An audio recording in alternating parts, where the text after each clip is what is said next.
Ini adalah keterkaitan dengan dasar hukum yang mengatur tentang prosedur penyusunan DPA. Jadi jelas kalau keterkaitan dengan penyusunan DPA itu berkaitan dengan pengelolaan keuangan desa. Dan untuk pengelolaan keuangan desa sampai saat ini regulasi yang mengatur adalah Permendagri 20 tahun 2018 tentang pengelolaan keuangan desa.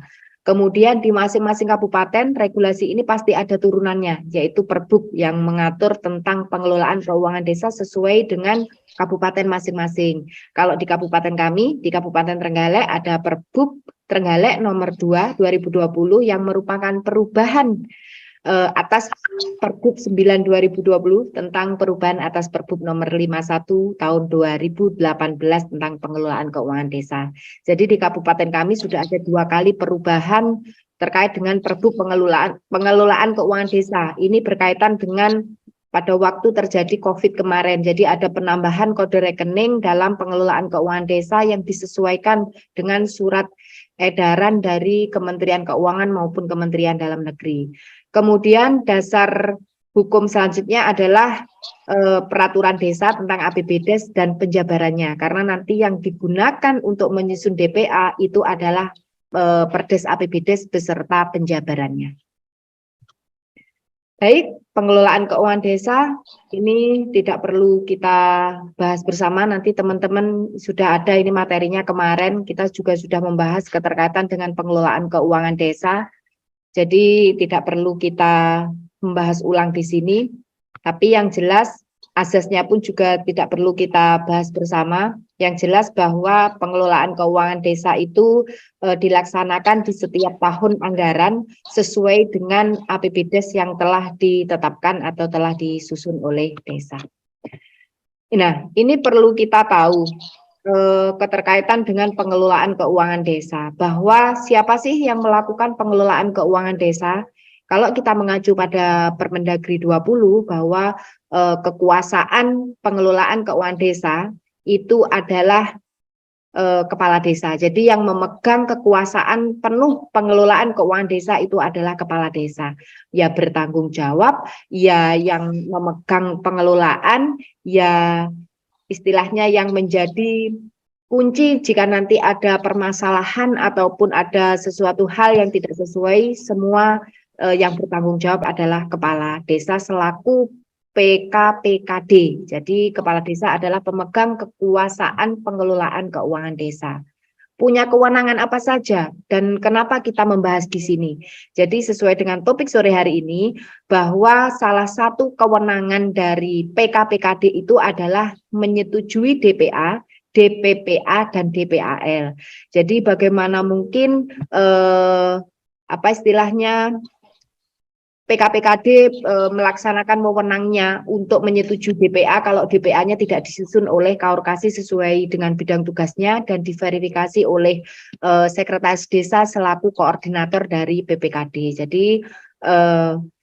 Jadi merupakan satu kesatuan dari kewenangan pemegang kekuasaan pengelolaan keuangan desa, salah satunya adalah menyetujui dokumen penggunaan anggaran yang nanti akan kita bahas bersama di topik sore hari ini.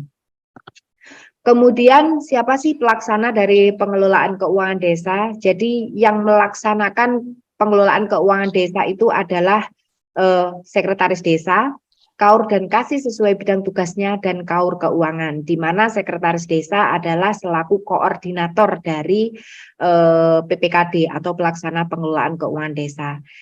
Sedangkan Sekretaris Desa sendiri atau koordinator PPKD itu mempunyai tugas, salah satunya adalah melakukan verifikasi terhadap dokumen penggunaan anggaran atau DPA yang selanjutnya jika ada perubahan nanti di akhir tahun atau di PAK nanti akan menyusun DPPA atau dokumen perubahan penggunaan anggaran, dan nanti jika memang tidak terserap semua dan harus melampaui multi-years maka akan membentuk DPAL atau dokumen penggunaan anggaran lanjutan di tahun selanjutnya. Jadi nanti memang kita akan belajar bersama di sini sekali lagi bagaimana mungkin kepala desa melakukan wewenangnya untuk menyetujui DPA, kemudian koordinator PPKD melakukan verifikasi. Maaf. Ya, kalau DPA itu belum disusun oleh Kaur-Kasi sesuai bidang tugasnya. Jadi nanti kita akan belajar bersama di sini bagaimanakah penyusunan DPA sehingga nanti bisa diverifikasi oleh koordinator dari PPKD. Baik, teman-teman, kita geser ke selanjutnya. Pelaksana dari kegiatan anggaran. Jadi Kaur-Kasi adalah pelaksana kegiatan sesuai bidang tugasnya.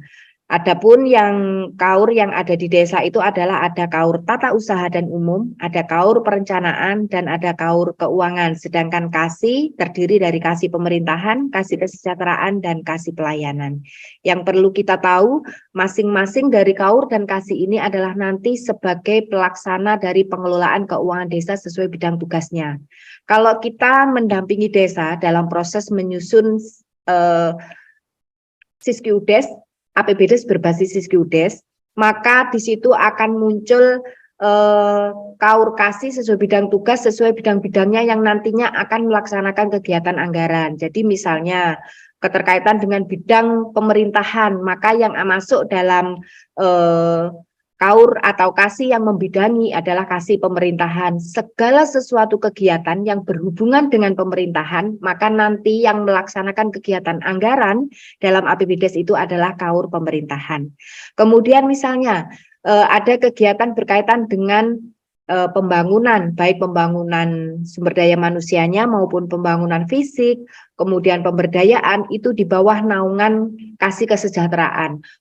Maka semua kegiatan yang berkaitan dengan hal tersebut adalah di bawah naungan kasi kesejahteraan. Artinya nanti pengajuan pencairan keuangan atau SPP yang bertanda tangan atau yang melakukan pengajuan SPP itu adalah Kaur-Kasi sesuai bidang tugasnya. Jadi ini sudah secara otomatis nanti akan terinput di aplikasi Siskiudes siapa saja yang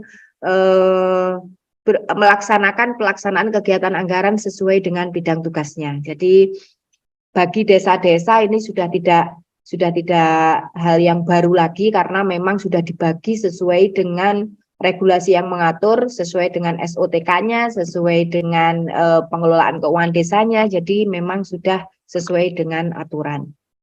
Kemudian dalam melaksanakan kegiatan anggaran, Kaur dan Kasi bertugas, nah ini sesuai dengan Permendagri 20 tahun 2018, tugas dari Kaur Kasi sesuai bidang tugasnya yang sudah kita jabarkan di awal tadi bahwa salah satunya adalah menyusun DPA, DPPA, DPAL sesuai dengan bidang tugasnya. Jadi memang Kaur-Kasi itu setelah APBDes ditetapkan, maka langkah selanjutnya adalah menyusun DPA sesuai dengan bidang tugasnya. Jadi kalau boleh kami cerita di desa dampingan kami, setiap akhir tahun, awal tahun, di bulan-bulan Januari, Februari, ketika APBDes sudah dilaporkan kepada bupati melalui camat, kemudian sudah diverifikasi oleh kecamatan, kemudian sudah dianggap sudah sesuai, maka kepala desa akan menyerahkan APBDes tersebut beserta penjabarannya kepada masing-masing Kaur-Kasi. Nanti Kaur-Kasi itu akan memilah dan memilih mana bidang-bidang, misalnya bidang kasi pemerintahan, mana saja kegiatan kasi pemerintahan di dalam 1 tahun anggaran. Nah, itu digunakan sebagai dasar untuk menyusun DPA atau dokumen penggunaan anggaran. Jadi memang dasarnya adalah APBD yang sudah ditetapkan oleh desa sebagai dasar untuk penyusunan DPA. Perlu diketahui bersama teman-teman bahwa pembagian tugas untuk Kaur dan Kasi, nah ini adalah sesuai bidang tugasnya itu telah ditetapkan dalam RKPDes sesuai dengan surat keputusan pelaksana kegiatan yang mengacu pada Permendagri 114/2014. Jadi siapa sih surat keputusan pelaksana kegiatan itu sudah dilampirkan dalam dokumen RKPDes, sehingga nanti memang sudah include jadi satu ketika siapa yang menyusun DPA, yaitu sesuai dengan bidang tugasnya yang ditetapkan dalam RKPDes sesuai dengan SK dari pelaksana kegiatan. Kemudian ini adalah KAUR keuangan dalam PPKD. Apa kaitannya KAUR keuangan dengan DPA? Jadi sangat berkaitan erat. Jadi kalau kita tahu siklusnya nanti setelah DPA disusun oleh KAUR dan KASI, nanti muaranya adalah kepada bendahara desa. Jadi dasar menyusun RAK atau rencana anggaran kas itu berdasarkan DPA yang disusun oleh KAUR KASI sesuai bidang tugasnya. Jadi kalau kita tahu rencana anggaran kas desa itu adalah dokumen yang mengatur arus kas masuk dan arus kas keluar yang digunakan untuk mengatur penarikan dana dari rekening kas desa untuk membiayai pengeluaran berdasarkan DPA yang telah disahkan oleh kepala desa. Jadi dasarnya adalah memang benar-benar DPA. Betapa pentingnya desa dalam menyusun DPA karena memang harapannya dari Kementerian Dalam Negeri, desa yang sudah menyusun DPA itu maka proses pengelolaan keuangan desanya akan masif, kemudian tertata, kemudian targetnya jelas. Jadi ada rencana kerja tindak lanjut dari APBDes yang menjadi dasar bagi KAUR KASI dalam proses pengelolaan keuangan desa. Jadi memang penting DPA itu disusun. Kalau tidak penting, tidak mungkin itu masuk dalam klausulnya di Permendagri 20/2018. Kemudian kita masuk ke sini, ini adalah berkaitan dengan DPA itu sendiri. Jadi teman-teman nanti kalau ingin lebih lanjut memahami keterkaitan dengan DPA ini ada di pasal berapa ya, 50-an yang ada di Permendagri 20, nanti teman-teman bisa melihatnya di sana. Jadi dokumen perencanaan anggaran itu adalah dokumen yang memuat rincian setiap kegiatan, anggaran yang digunakan, dan rencana penarikan dana untuk kegiatan yang akan dilaksanakan berdasarkan kegiatan yang telah ditetapkan dalam APBDes. Kepala desa menugaskan KAUR dan KASI pelaksana kegiatan anggaran sesuai dengan tugasnya untuk menyusun DPA paling lama 3 hari kerja setelah peraturan desa tentang APBDes dan peraturan kepala desa tentang penjabaran APBDes ditetapkan. Jadi memang ada batas waktunya, tapi kondisi di lapangan memang banyak yang molor karena memang di tahun-tahun awal begini belum ada pengelolaan keuangan desa atau pendapatan yang bisa langsung digunakan untuk proses pembangunan. Jadi kalau terkait dengan DPAL mungkin sudah ada pelaksanaan di tahun ini, tapi kebanyakan memang banyak desa-desa yang tidak apa ya. Kalaupun nanti ada teman-teman yang punya pengalaman keterkaitan dengan DPAL atau dokumen pelaksanaan anggaran lanjutan, nanti teman-teman bisa sharing. Jadi memang keterkaitan dengan apa istilahnya tahun-tahun awal itu belum ada pengelolaan keuangan desa karena memang belum ada pendapatan baik transfer maupun pendapatan asli desa yang masuk ke desa. Baik, kita bahas satu persatu. Jadi ada 3 dokumen dalam perencanaan anggaran. Jadi yang pertama adalah berkaitan dengan rencana kegiatan anggaran desa. Jadi setiap tahun KAUR KASI sesuai bidang tugas itu membuat tiga catatan, 3 rencana. Yang pertama adalah rencana kegiatan dan anggaran desa. Yang kedua adalah rencana kerja kegiatan desa, dan yang ketiga adalah rencana anggaran biaya. Jadi semua rencana yang dibuat oleh KAUR KASI ini semua mengacu pada APBDes. Jadi tidak boleh keluar dari relnya. Bahkan untuk merinci satuan harga dalam dokumen rencana anggaran biaya itu pun tidak boleh keluar dari relnya APBDes, artinya satuan harga yang ada di APBDes. Kecuali kalau nanti dalam proses pelaksanaan memang ada survei harga ulang karena ada perubahan harga atau kenaikan atau penurunan yang cukup drastis, maka memang ini perlu dibahas kembali. Baik, kita bahas satu persatu berkaitan dengan rencana kegiatan dan anggaran desa. Itu merinci setiap kegiatan, kemudian anggaran yang disediakan, dan rencana penarikan dana untuk kegiatan yang telah dianggarkan. Saya mau ambil contoh yang mudah-mudah saja ini.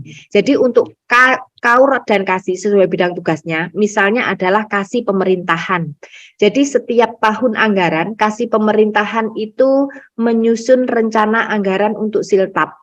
Ya, jadi di sini dalam rencana kegiatan dan anggaran desa ini, maka di situ misalnya KAUR KASI akan menyusun rencana kegiatan untuk siltap, tunjangan, dan lain sebagainya. Nah, anggaran yang disediakan berapa? Kita tetap mengacu pada APBDes. Misalnya dalam 1 tahun total siltapnya adalah 300 juta. Kemudian penarikannya dilaksanakan rencana penarikan dana untuk kegiatan yang telah dianggarkan. Jadi rencananya namanya siltap kan setiap bulan. Jadi nanti siltap anggarannya 300, rencana penarikan kan Januari, Februari, Maret, April sampai Desember. Maka itu dilakukan pencawangan. Artinya setiap bulan dilakukan rencana penarikan dana untuk kegiatan yang telah dianggarkan. Nah, rencana kegiatan ini dijadikan sebagai alat untuk monitoring juga kegiatan-kegiatan mana yang bulan ini belum dilaksanakan, kemudian kegiatan-kegiatan mana yang seharusnya bulan ini dilaksanakan. Jadi memang ini penting bagi KAUR KASI sesuai bidang tugasnya untuk memanage pengelolaan keuangan desa. Jadi memang ini sebagai catatan pribadi boleh, tapi juga sebagai dasar untuk pelaksanaan pengelolaan keuangan desa sesuai dengan APBDes yang telah ditetapkan. Jadi kalau dianggap tidak penting, ya penting. Ini sebagai pengawasan internal bagi pribadinya KAUR KASI sendiri, kegiatan-kegiatan yang menjadi tanggung jawabnya, mana yang belum dilaksanakan, mana yang sudah, itu akan terlihat dalam rencana kegiatan dan anggaran desa. Kemudian yang kedua, dokumen perencanaan anggaran yang kedua adalah menyusun rencana kerja kegiatan desa. Jadi rencana kerja kegiatan desa ini berisi apa saja? Merinci tentang lokasi, volume, biaya, sasaran, waktu pelaksanaan, dan pelaksanaan kegiatan sendiri. Jadi ini sekedar sharing pengalaman. Ketika kita mengisi serapan, kita kan punya Monef DD ya, Monef DD terkait dengan serapan. Maka akan lebih mudah jika desa menyusun rencana kerja kegiatan ini. Jadi kapan dimulai, kapan selesai, itu kan kita masuk dalam proses pelaporan. Akan lebih mudah jika desa juga menyusun ini, karena bagaimanapun juga ini juga terlaporkan dalam serapan Monef dana desa kita. Kemudian desa juga masuk dalam OMSPAN-nya. Jadi kalau desa menyusun ini, maka proses penyusunan OMSPAN juga akan lebih mudah. Contoh kasus seperti ini. Jadi ada KASI Kesra, KASI Kesejahteraan Masyarakat, dalam 1 tahun anggaran, dia mempunyai kegiatan fisik sebanyak 5. Nah, ketika menyusun rencana kegiatan dan anggaran, dari 5 kegiatan fisik ini kan sudah diatur. Ketika pencairan tahap 1 dilaksanakan 2 kegiatan, pencairan tahap 2 dilaksanakan 2 kegiatan, baru pencairan tahap 3 dilaksanakan 1 kegiatan. Maka dalam menyusun rencana kegiatan anggaran desa, KAUR Kesra ini akan mencawang, misalnya pembangunan jembatan, dia ini dilaksanakan di bulan Maret, karena harapannya ini masuk dalam pencairan DD tahap 1. Kemudian membangun papingisasi misalnya RT atau lingkungan. Maret, April, digunakan April. Nah, ini kan masuk dalam pencairan DD tahap 1. Artinya apa? Ketika ini sudah masuk dalam perencanaan, maka siklusnya nanti juga akan lebih tertata. Jadi tidak ada ceritane molor untuk pencairan DD tahap 1 maupun tahap selanjutnya. Kemudian di kegiatan selanjutnya misalnya di sini ada pembangunan drainase, ada pembangunan pasar desa misalnya, ini masuk tahap 2. Nah, ini pun kalau sudah menyusun rencana kegiatan, otomatis kan dikejar target. KAUR KASI sesuai bidang tugas dalam melakukan pengelolaan keuangan desa itu juga akan tertata rapi sesuai dengan rencana yang sudah ditetapkan. Tidak ada ceritanya molor sampai DD belum masuk rekening sesuai dengan jadwalnya, tidak ada ceritanya karena memang di sini sudah tertata dengan rapi.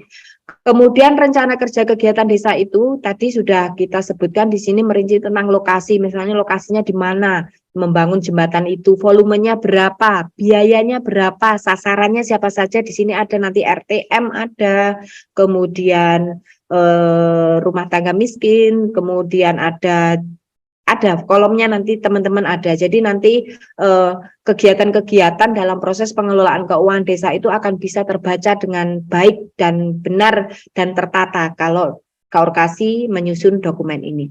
Kemudian yang ketiga adalah dokumen rencana anggaran biaya atau RAP. Ini merinci satuan harga untuk setiap kegiatan. Jadi masing-masing kegiatan yang dikelola oleh Kasih Kesra, misalnya ada 5 kegiatan, itu juga disusun rencana anggaran biayanya.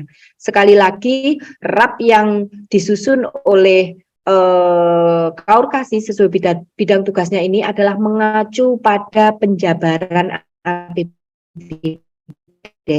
Jadi terpacu pada penjabaran APBDes. Kalaupun toh dalam pelaksanaannya memang ada efisiensi, penurunan harga dan lain sebagainya, maka nanti bisa disilpakan atau di PAK di bulan sesuai dengan bulan perubahan. Jadi ini adalah dokumen perencanaan anggaran yang harus disusun dan isinya apa saja. Nanti teman-teman sebenarnya kalau desa yang sudah menyusun ini itu sudah tidak asing lagi. Artinya memang ada desa yang sudah sesuai dengan aturan, ada desa yang akhirnya ribet di tahun anggaran, akhir tahun, akhir bulan dananya masih bendol karena memang tidak punya rencana. Jadi bagaimanapun juga rencana itu penting sebagai dasar bagi Kaorkasi untuk melaksanakan pengelolaan keuangan desa. Nah, ini adalah prosedur dari penyusunan DPA. Teman-teman kalau ingin melihat prosedur penyusunan DPA juga ada di Permendagri 20 2018, nanti teman-teman bisa membaca di pasal 50-an keterkaitan dengan ini. Jadi prosedur penyusunan DPA bahwa KAUR dan Kasih pelaksana kegiatan anggaran menyerahkan rancangan DPA kepada kepala desa melalui sekretaris desa paling lama 6 hari setelah penugasan sebagaimana dimaksud pada pasal 1. Ini kami mengcopy dari Permendagri 20. Jadi tetap DPA yang disusun oleh Kaorkasi itu memang diserahkan kepada kepala desa tapi tetap melalui sekretaris desa karena nanti sekretaris desa yang akan memverifikasi dokumen DPA tersebut.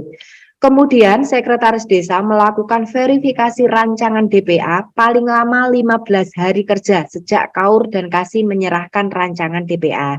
Jadi proses verifikasi sesuai dengan aturan yang mengatur itu paling lama adalah 15 hari. Jadi sebenarnya kalau memang apa istilahnya dokumennya yang disusun oleh Kaorkasi itu sudah sesuai dengan APBDes dan penjabarannya, maka proses verifikasi pun juga tidak lama. Ada satu desa dampingan kami yang benar-benar sudah menyusun ini dan prosesnya tidak lama, artinya malah lama di proses penyusunan DPA di Kaorkasinya daripada verifikasinya ke Pak Sekdes. Jadi memang yang lama itu di proses penyusunan DPA di KAUR dan Kasih karena memang harus menyusun tiga rencana yang masing-masing rencana itu formnya berbeda-beda. Kemudian kepala desa menyetujui rancangan DPA yang telah diverifikasi oleh sekretaris desa. Ini adalah prosedurnya. Nanti hasil verifikasi Sekdes itu diserahkan kepada kepala desa. Kalau kepala desa menyetujui DPA tersebut, maka nanti DPA ini akan diserahkan kepada bendahara desa. Jadi bendahara desa akan menyusun RAK berdasarkan DPA yang telah disusun oleh Kaorkasi. Jadi kalau kita melihat garis lurus di sini bahwa memang rencana kegiatan, rencana anggaran, rencana pelaksanaan itu akan mudah disusun atau mudah dilaksanakan jika memang benar-benar Kaorkasi menyusun ini dengan sesuai dengan APBDes atau penjabaran APBDes-nya. Baik, ini sekedar bagannya ya. Tadi kalau kita kalau kita gambarkan di bagan-bagannya seperti ini. Jadi ada prosedur kapan KAUR Kasih menyusun DPA, jadi intinya adalah di Perdes dan penjabaran APBDes. Jika memang Perdes dan penjabaran APBDes itu sudah sesuai, sudah diverifikasi oleh camat, kemudian sudah diserahkan kepada bupati dan itu sudah benar, maka tindak lanjutnya adalah kepala desa menyerahkan APBDes itu kepada KAUR Kasih. Kemudian KAUR Kasih akan memilah sesuai bidang tugasnya. Bidang tugasnya kasih Kesra, kasih pemerintahan, itu apa saja nanti akan disusun berdasarkan APBDes dan penjabarannya. Kemudian disusun selama 6 hari, setelah selesai nanti dokumennya akan diserahkan kepada sekretaris desa, kemudian sekretaris desa akan diverifikasi, kemudian akan diberikan kepada kepala desa. Siklusnya adalah ini, paling lama 1 bulan lah paling lama. Seharusnya di awal Februari ini sudah jadi DPA-nya. Jadi nanti pengelola keuangan desa, siapa pengelola keuangan desa? KAUR dan Kasih. Itu dalam melaksanakan pengelolaan keuangan desa pasti akan terstruktur, masif, dan terarah, terpola, sehingga tidak ada di akhir tahun kegiatan-kegiatan yang sampai tidak dilaksanakan. Jadi nanti setelah DPA ini disetujui oleh kepala desa, maka akan diserahkan kepada bendara atau KAUR Keuangan. Jadi nanti setelah DPA diserahkan kepada KAUR Keuangan, maka KAUR Keuangan akan menyusun RAK atau Rencana Anggaran Kas sebagai dasar untuk rencana kerja anggaran atau RKA desa. Jadi RAK itu adalah rencana anggaran, kemudian setelah disusun akan menjadi rencana kerjanya anggaran. Nanti akan diserahkan kepada sekretaris desa, kemudian diverifikasi, kembali lagi akan diserahkan kepada kepala desa. Nah, ini yang menjadi dasar bagi bendahara desa untuk mengajukan pencairan, kemudian memberikan kepada siapa uang tersebut, jadi akan terpola kegiatannya. Nah, ini adalah contoh format dari rencana kegiatan. Teman-teman bisa mendownload dari Permendagri 20 2018 tentang pengelolaan keuangan desa. Di sana ada lampiran-lampiran berkaitan dengan rencana kerja, rencana kegiatan, dan rencana anggaran. Jadi teman-teman nanti bisa melihat dokumen pelaksanaan anggaran ini yang terdiri dari 3. Nih. Ini kalau sudah dibagi di masing-masing KAUR dan Kasih sesuai bidang tugasnya, ini tidak banyak nanti. Karena KAUR dan Kasih itu kan paling pengelolaan keuangan desa paling besar itu yang mengelola adalah Kasih Kesra. Kalau di desa dampingan kami paling banyak yang mengelola keuangan desa itu adalah Kasih Kesra.